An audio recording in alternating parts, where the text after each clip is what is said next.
મહાશિવરાત્રી મેળાના આયોજનને લઈ આજે કલેક્ટર સાહેબ, માનનીય એસપી સાહેબ અને કમિશનર સાહેબ દ્વારા એક સંયુક્ત રૂટ નિરીક્ષણનું આયોજન કરવામાં આવેલું હતું. આ પ્રમાણે મજવડી ગેટથી લઈ અને સમગ્ર ભવનાથ વિસ્તાર સુધીના જે રસ્તાઓ છે એ રસ્તાઓમાં આપણે કઈ રીતે લોકો માટે સુવિધાઓ વધારી શકીએ અને સારું આયોજન કરી શકીએ એ ઉદ્દેશથી આજે રૂટ નિરીક્ષણ કરવામાં આવેલું હતું. આ ઉપરાંત જે રવેડીનો રૂટ લંબાવવાથી લઈ અને જે ચર્ચાઓ હતી એ ખુદ કલેક્ટર સાહેબે જાતે અહીંયા સ્થળ પર આવી અને નિરીક્ષણ કરેલું હતું અને આગામી સમયમાં આ જ પ્રમાણે બધી નવી સુવિધાઓ કઈ રીતે કરી શકાય એ પ્રમાણે આયોજન કરવામાં આવશે.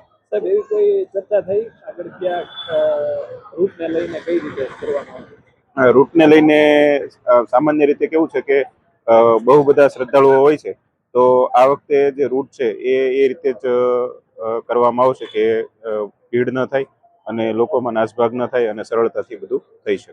વ્યવસ્થા કઈ છે? નવી વ્યવસ્થાઓમાં આગામી દિવસોમાં એ જ સર્વેલન્સ ચાલી રહ્યું છે અને વારંવાર રૂટ નિરીક્ષણ કરી અને નવી સુવિધાઓ ઊભી કરવા પ્રયાસો કરવામાં આવશે.